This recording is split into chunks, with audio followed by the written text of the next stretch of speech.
All right, folks, we got your mailbag questions all answered 100% correctly, and this is important, or your money back. But before we get to those, let me get this straight. Another hockey player has been struck across the head and no penalty was called, and he's out of the game? Yes. Florida Panthers Sam Bennett.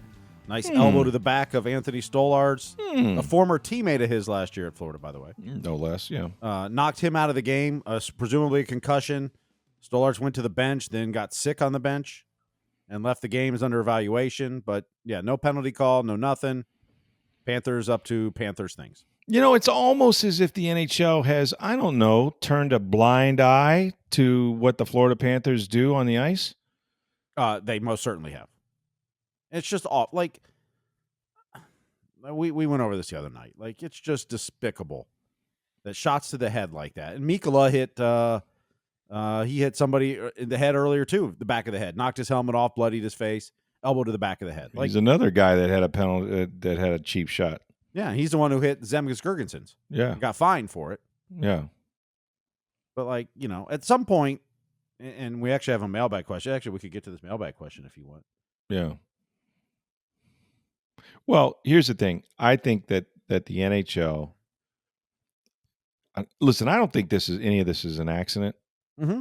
I'm not into the big conspiracy, you know, like the World Trade Center, you know, was blown up and that kind of stuff. Like I'm not. I think Oswald acted alone, like stuff like that. Whatever. But at the end of the day, you can't convince me that, and I don't think that there's an email or any kind of missive from the league office or anything like that. But you can't convince me that some of these officials give breaks to a team like Florida, who they know are a really good team and the Stanley Cup champions, and they know that they're going to be, you know, physical and go up to or cross the line. And the standard for them just seems to be so high that they'll miss calls where they're, you know, taking headshots at people. There's no excuse for it, but it's almost as if it's just the Panthers, you know. That's the way they play. Well, look, officials are human, and it doesn't matter the sport, hockey, football. Yeah, they absolutely are. Like, yeah. You'll see teams where, well, they're not penalized very much, and you know that they don't get many penalties. So then when you're in a game with them, you know that. You're not sitting there going, well, that's a penalty, but they don't get penalties, so I'm not going to call it. But you know that this team's less likely to take penalties than other teams. Like, right.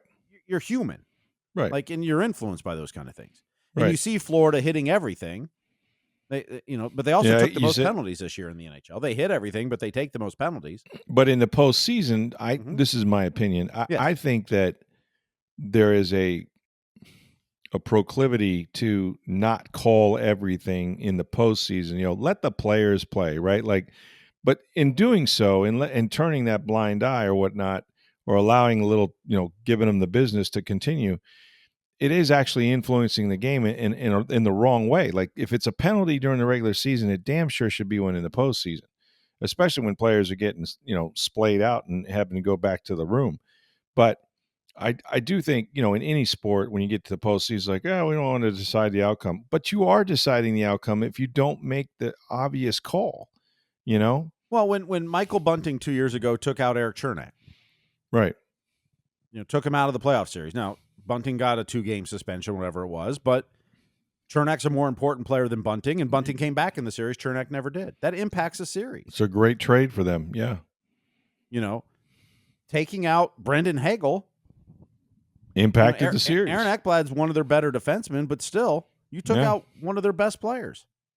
And Ekblad stayed in and scored the tying goal. Yeah, yeah. And, by not kicking him out of that game, right, the official standing right there not calling it, right. Like, you impacted that game. You absolutely are influencing the outcome. You're influencing the outcome, which is the one thing you're not supposed to do. Mm-hmm. You know, I was years ago. It hit me over the head one day.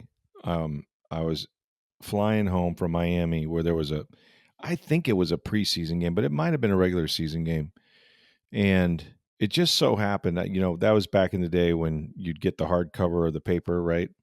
And you'd have it, you know, on the airplane, and you get your broadsheet. And I got a copy of the Miami Herald, maybe the Fort Lauderdale paper, just to see how they played up the stories, you know, what their angles were and such. And so I have this newspaper, and this guy's sitting across the aisle from me. He's, "Hey man, you mind if I look at that?" I go, no problem. And there was a couple of action shots from inside. Well, it turns out one of the pictures he was in.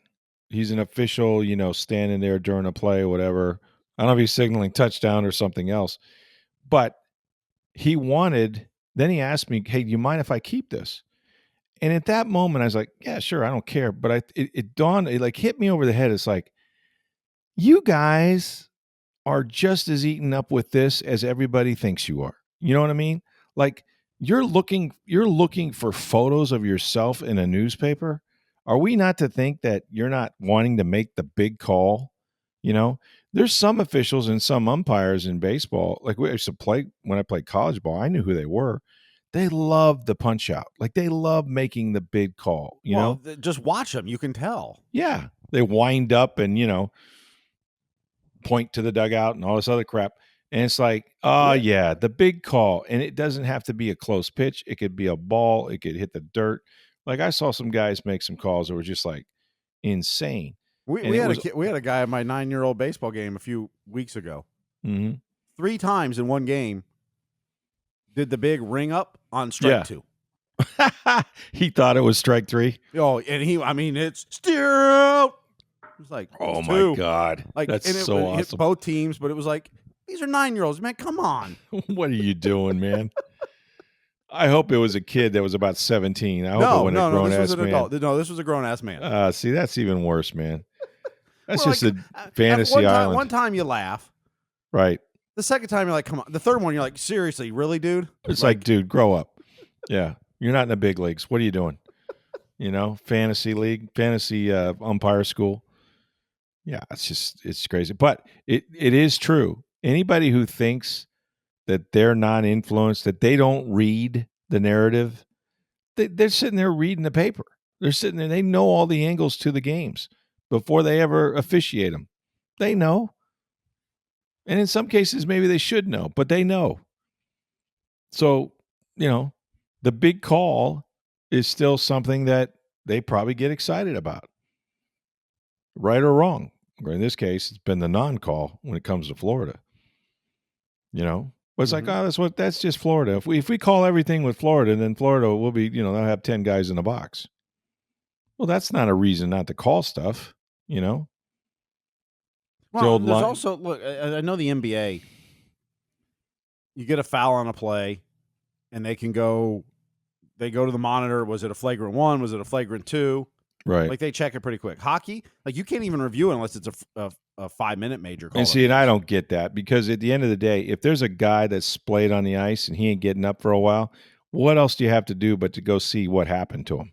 Mm-hmm. Like there's a chance that somebody did something illegal. Hits to the head should be an immediate review. Or the next stoppage, it's stopped and reviewed. Yeah. Well, why not stop? It's the play stopped if a guy's boarded, for God's sakes. Well, but if you call the penalty. But I'm saying, anytime a guy takes a headshot.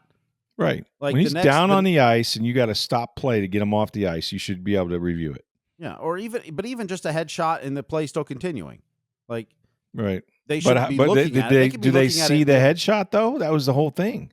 Well, but the guys in Toronto on TV, I mean, you see it on TV. They show the replays. Like the guys in Toronto that are at the, when they challenge something and the headquarters go to Toronto. Yeah, I mean that they're watching that. That's what they're there for. So you're saying the league, the league should call down and stop play when there's a headshot. You have a concussion spotter there. They could say, hey, there's a headshot. Take a look. Yeah, this guy's got to come off the ice. Well, but even if the play continues, they can be looking at it while the play's going on. Like, sure. Like we have that technology now. Didn't always be that way, but there is now. Yeah, it seemed kind of dumb that wasn't reviewable in my mind.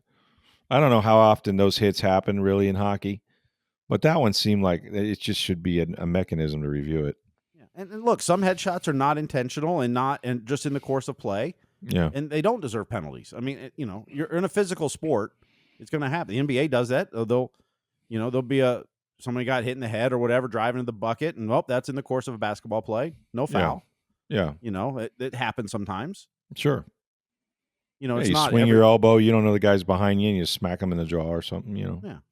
So But actually, that leads us to our mailbag because Sean in Georgia had one about this. Yeah.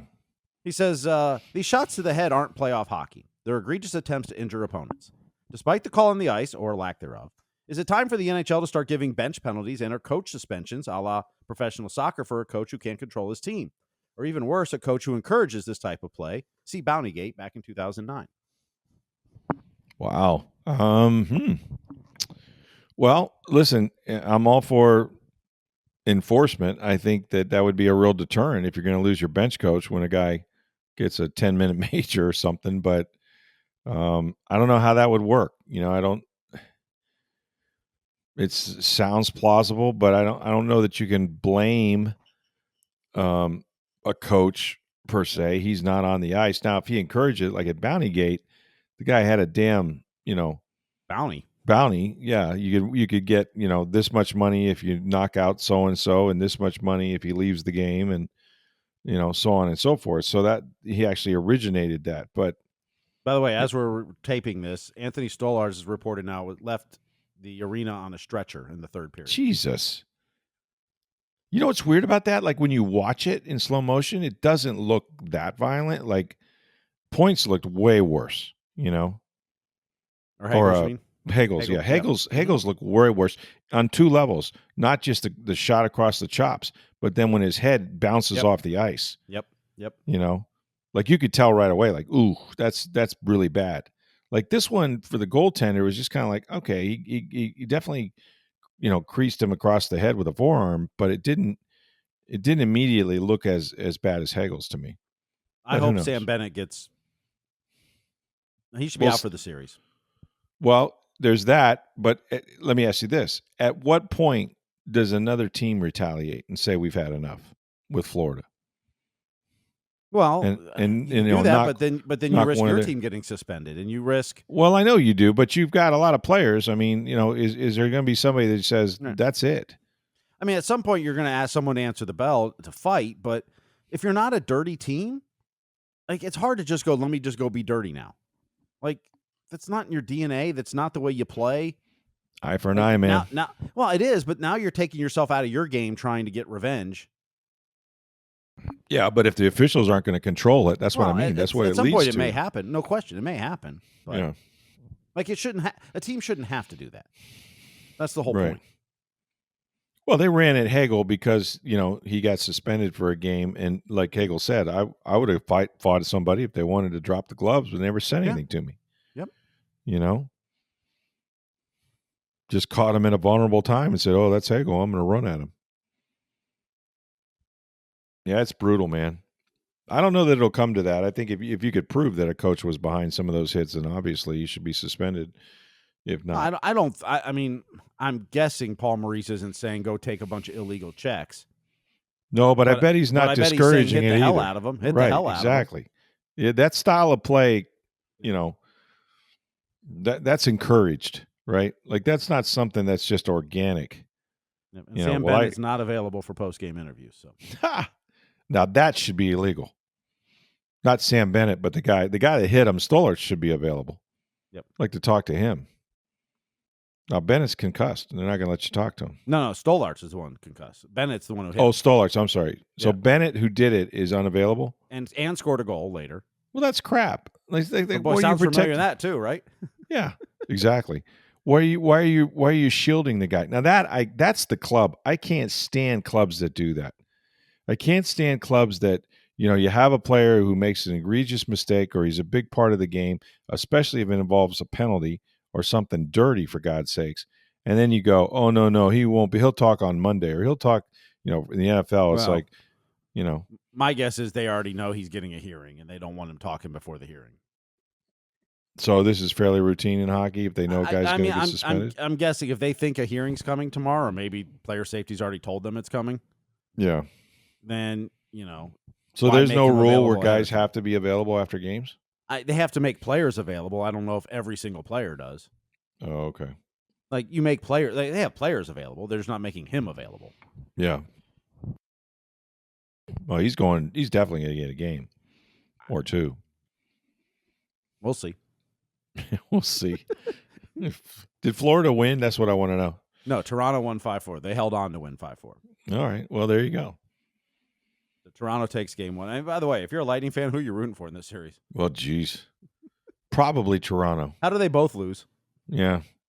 Well, one loses this series, and then the other one loses the next series. That's how you have to hope, I guess. Except who are they likely to play? I don't know.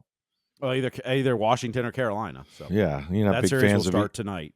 big fans of either of those teams. Maybe Ovechkin in his penultimate year, when he passes Gretzky. Who knows? We already did. So Well, I know, but I'm saying like in the year that he accomplished yeah. this. Oh yeah. Yep. Maybe him going back to the Stanley Cup.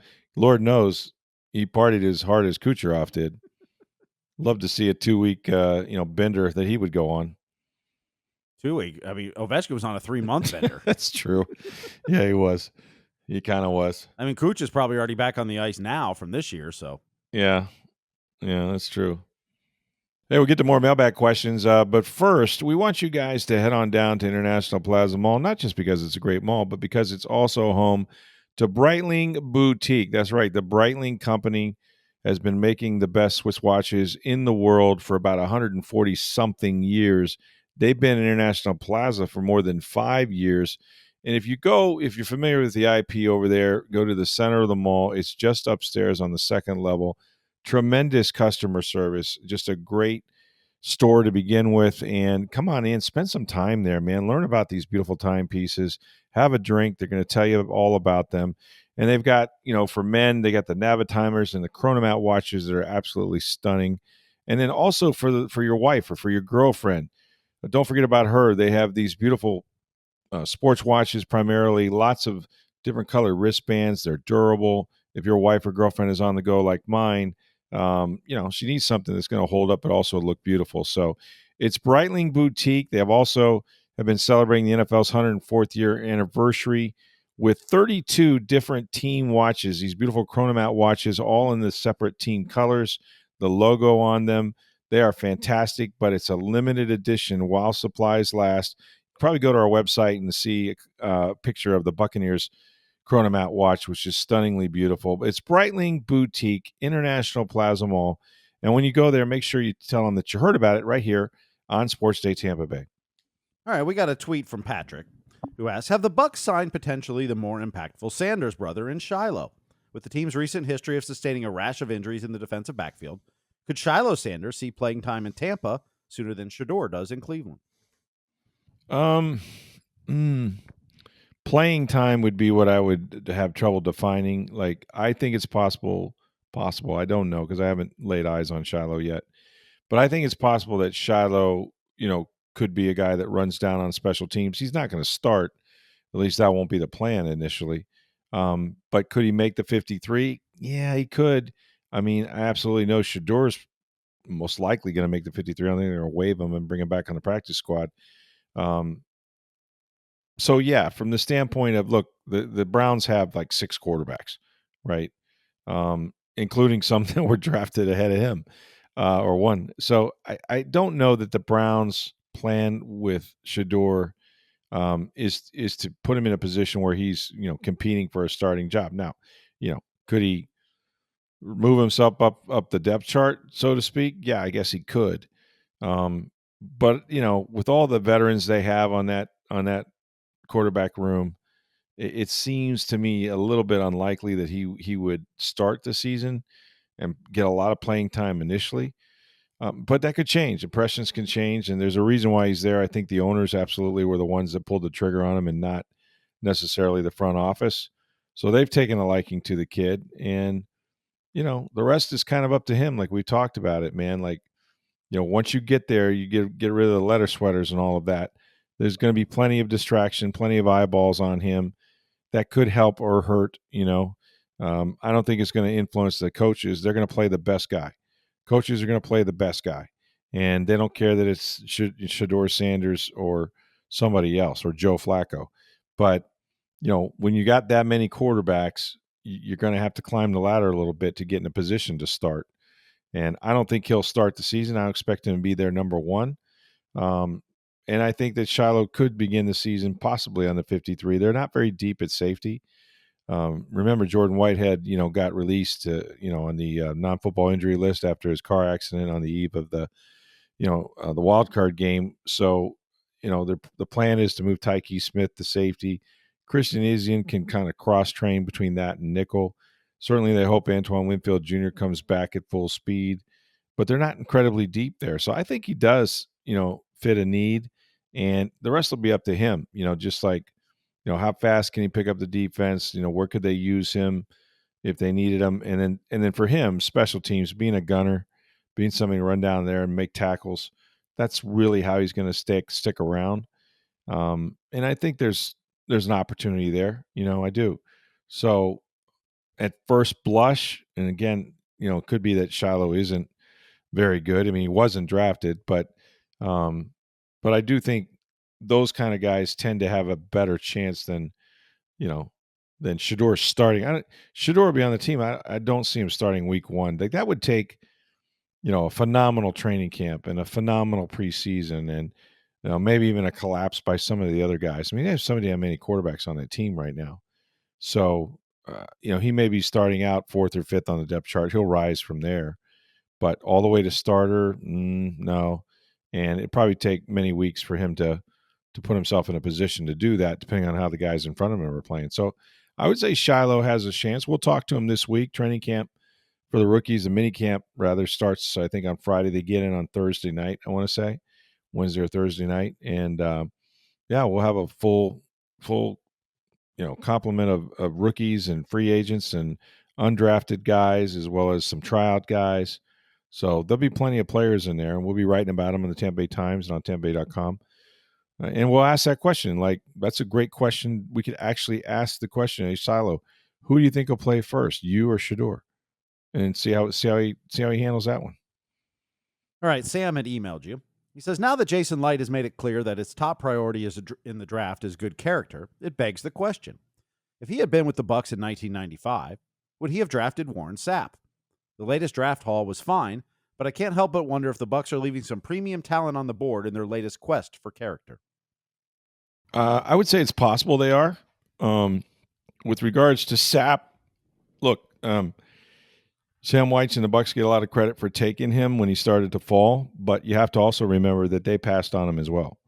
Like they traded down and got him. They went from like 7 to 11, I believe, but they moved down themselves. It just so happened that everybody in front of them, including the Minnesota Vikings, who then had Tony Dungy as their defensive coordinator, they kept passing on Sapp as well. And the reason was, I remember the great late Chris Mortensen, who was a friend of mine, and miss him all the time. But he had a report that Sapp had tested positive, I think, at the combine for marijuana. But then there was also some reference to, maybe there was harder drugs than that. And I don't know exactly how it was phrased or what the particulars were. I just know there was somebody intimated that, well, might have been more than marijuana. And Sapp to this day will vehemently say, I never did that stuff. Like that was crap. That was, maybe somebody trying to make him fall. I mean, he was the best player in the draft, obviously. If you go back, there was a lot of good players, but he should have gone number one. And when those drug rumors came out, he started dropping, like Shador, basically. But he was so talented. And, I think the Bucs did a couple things. One, they didn't take him at 6 or 7 or wherever they were picking. So they picked up an extra second rounder, I believe, and moved back 4 or 5 spots. And then at that point, and only that point, like it's not like, oh, he's a Boy Scout, let's take him right here. Because if you were convinced that he was not just a Hall of Fame player, but also worth the risk from a personal standpoint, you'd have taken him and not traded out of that pick. Why would you risk losing Warren Sapp if you knew what you know now? But they took a calculated risk. They got another second rounder. And then not only did they get Sapp, but they took that second rounder from moving down and used it to move back into the first round and get Derek Brooks. Hello, greatest draft, one of the greatest drafts of any team in history, right? 2 first ballot Hall of Fame players. And so, that's extremely rare to say the very least. But I don't know if Jason Licht, with all that was out at that time, would have taken Warren Sapp. Um, you know, would he have moved down perhaps and taken him later? I think so. Look, character is great, and I think you can do both. I think there's good players that have good character, and I think there's a lot less risk involved if you find a guy that is, driven and does the right things, and it matters to him to be great, and he's playing for the right reasons, and he loves football. All those character things they put on the board up there, with the silhouette of Levante David, um, like it is him or whatever they say. But you still got to find talent, right? It's still a talent business. It's about players, not plays. So I've heard other people say this. I don't want to say it was Belichick, but like if you could draft a guy who's really talented, and the concern is not that he might go out the night before the game and tie one on and show up hungover and not perform very well, right? That's one thing, right? These are young guys who are going to make mistakes, and this guy likes to party, man, likes to get his party on. I don't know if we can trust him. He's so young. You give him a bunch of money, a great player, but man, what's he going to do the night before the game? Stuff like that. And then there's the players that you really worry about, and those are the guys that are going to go out, but they're taking 3 teammates with them. They're taking 3 rookies with them. That's the guy you want to stay away from. The other guy you might be able to influence and have players in a good locker room. And you hear about Jason Licht talk about, well, in our locker room, we trust this because our guys are this and they have so much character, and, you either shape up or you're not going to make it here.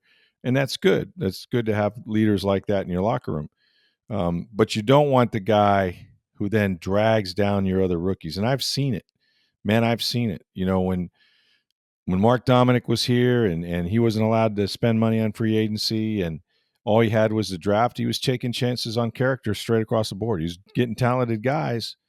But that locker room was, I'm not going to lie to you, it was scary to walk in there sometimes, and I got confronted and almost got in a fight, and Ronnie Barber shoved me out of the locker room door, and, Keith Talib was going to come down off his locker and have at me. But, I think that is not the Bucs today, and nothing close to that. And you still need talent to win, but everybody has to be, trying to do the right things, and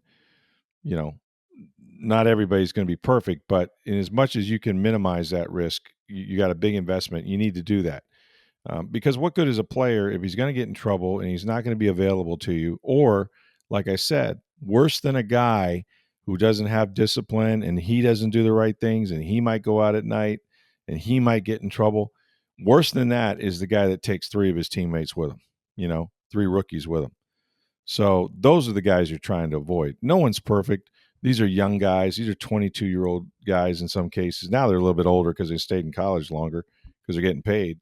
But there's a risk anyway in the first, second, third, for really any round. And I'd like to think Jason Licht would see so much talent in Warren Sapp. And plus, Sapp has layers, man. Sapp still to this day has layers. I mean, he's one of the most charismatic guys I've ever met. And he's one of the smartest football players I have ever met. And his teammates know it. And his teammates will go to war with him every day because he put it out there on the line, and he could tell, you had to be accountable to Warren. Like if you screwed up on the back end, he wanted to know who screwed up. And most of the time he already knew. And he held other guys accountable. He held himself accountable on the field.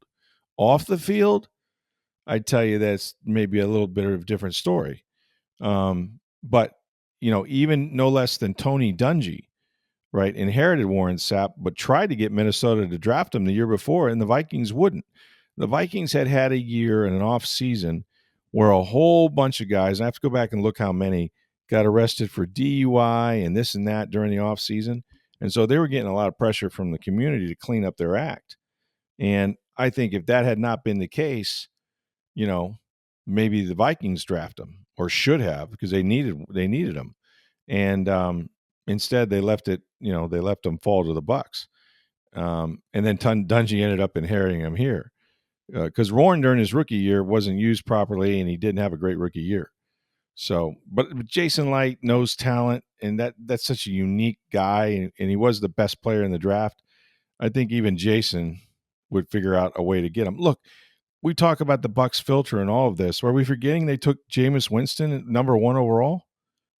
No question about that. Although different head coach at the time. No, and, and Jason Light's drafts back. I mean, Lovey was kind of in charge of that, to be honest. Like he kind of had the personnel decisions there. And Lovey absolutely wanted more. There was no doubt he was going to get Jameis. No doubt. He told us. Look at all the picks back then. I mean, Jason wasn't drafting the same way he drafts today.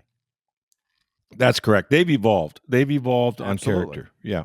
I mean, we've talked in this podcast in the early days of it, like just how bad some of those draft classes were, and you kind of wondered if Jason was going to. I don't know if he's going to survive it. Yeah. They went 6 years without making the playoffs. You're not going to find many GMs that do that and still have a job. Yep, and he was hiring his third coach, which doesn't. That's right. Happen. That's right. But they stuck with him. The Glazers stuck with him, and it's paid off. And, it has. They let him grow into the job, and he learned from mistakes. And he. The one thing I'll say about Jason that's indisputable is the man can hire the right people, and he is, to a fault, will give them credit for everything. Mm-hmm. But he has built, the genius of this is building a front office and a scouting staff, right, that knows what the hell they're doing and will tell you this guy, not this guy, right? And here's why. And that's been what they've been able to do is work together with Rob McCartney and Mike Greenberg and, so many of the ones, Mike Beal, that have been there. And the continuity wins. I've always said this, continuity wins in the NFL.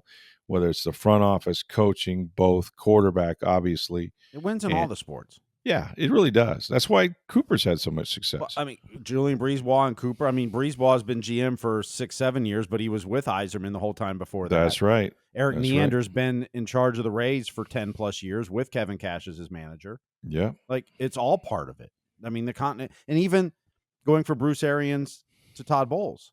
Yeah, that's continuity of the coaching staff. They got rid of Bruce, but the whole staff. Todd couldn't even hire a coach. Mm-hmm. Now, I'm not sure that was the best decision, but he overcame it. But but there was continuity with it. Continuity wins. Yes, helps players, helps the organization, helps that and he got to make changes as years went on. Right. But that first year he got hired so late, there wasn't many coaches available. You couldn't do much on March, whatever it was.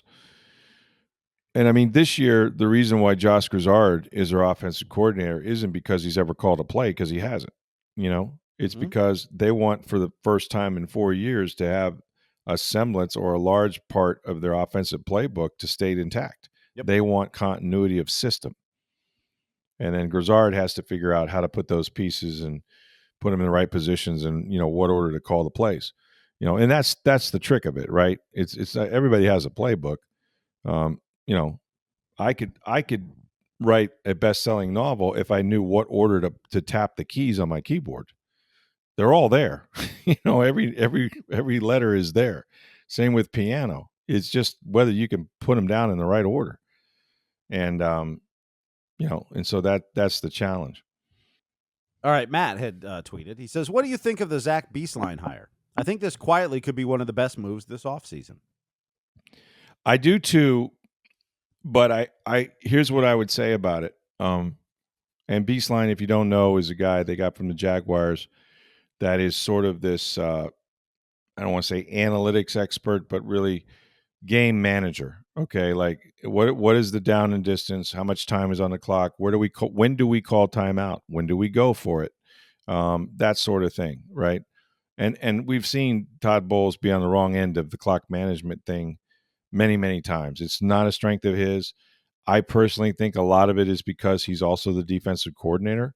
So if you're thinking about your team has the ball there on offense, well, you're also trying to stop the other guys, and you're thinking about what do I have to do on the defensive side of the ball when your offense has the football. So I think he's lost his way. Look, Andy Reid was one of the worst clock managers I ever saw in Philadelphia, and now he's one of the best. Nobody says anything about that anymore with Andy in Kansas City. So you can evolve. I think Todd the one thing I'll say about Todd is that he's very self-aware, he knows his weaknesses and he tries to work on them. He really does. Every year he, gets in the film room and looks at every play. What did I do wrong here? What should I have done there? How did I prepare the guys poorly? Why didn't we see this? He's very self critical, and I applaud him for recognizing that it's not enough just to have a guy right on the staff or Jackie Davidson or whoever you want up there saying, hey, you got one timeout and give them the down and distance, and you might want to think about if they don't get the first down here. That's all well and good, but this is all Beastline has done, right? Like this is his full-time gig. And so, in doing so and hiring him, I think Todd will develop a trust to where he doesn't have to be thinking about that. He's got somebody else paying attention to it. And then they'll remind him, hey, here's why you want to go for it here, or you want to call timeout there, or you want to let the clock run down here.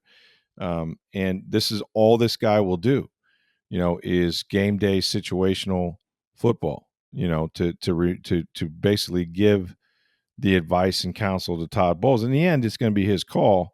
But he's got somebody who's solely dedicated to that game day operation. And it's so critical, to go from upstairs down to the coach. And I think it's just a sign that Todd Bowles is not stubborn, that he's open to improving, that he recognizes his own weaknesses. And I wonder if Beastline would have gone for 2 in Kansas City on Monday Night Football, right? Like that's the sort of thing. But even if you got a guy screaming at you saying, you go for it right here, and the analytics are there, and it's still going to come down to what is Bowles going to do, right? Like, is he going to take the advice? Is he going to make the right call? Is Beastline going to give him the right advice? Like, there's got to be some trust developed there. But I think it was a great decision, and I think it's one that shows that Bowles, even though he had been in with the Jets for a number of years, and now he's going into his 4th season here, he's still growing. He's still trying to get better, and I think that's what you want from your head coach. Hey, thanks for your questions. We got some left over for tomorrow as well. You can send them in to us anytime on Twitter or X at SportsDayTB. You can reach me at NFL Stroud, or my email address is rstroud@tampabay.com. The Rays back in action, man. The red hot Rays, I guess, except at Steinbrenner Field. They don't play all that well, but they're home against Philadelphia, and then they are going to host the Houston Astros after that. So a little bit of a homestand. See if they can figure out what's going on at Steinbrenner and play the way they have on the road of late. And, we'll see what happens with Sam Bennett and the NHL playoffs, and going to follow all of that as well. No other news today. Justin Tucker was released by the Ravens. Yes, he was. As expected. As expected. And they did, I think they either signed or drafted a kicker. That was the first time they've ever drafted a kicker. Yeah. So, it's easy to say, well, we found somebody better. Look, Tucker was not performing on the field anyway, the way he was supposed to. Performing somewhere else, but yeah, apparently he had some other issues. I don't know how many women have accused him. Very similar to the Deshaun Watson saga, but yeah, it's sad. And yet, they said happy trails to you. So, we'll see what's going on in sports. I remember questions tomorrow. Thanks as always for listening. Go see our friends at Breitling Boutique. I'm telling you, man, if you're looking for a watch, or you just want to have a good experience in a great store with great customer service and learn some things, Breitling Boutique, International Plaza Mall. They got the great men's and women's watches, as well as the NFL collection, 104th year anniversary collection, all 32 teams, team watches while supplies last. It's Breitling Boutique. Make sure you let them know that you heard about it right here on Sports Day Tampa Bay. For Steve Versnick, I'm Rick Stroud, Tampa Bay Times. Have a great day, everybody.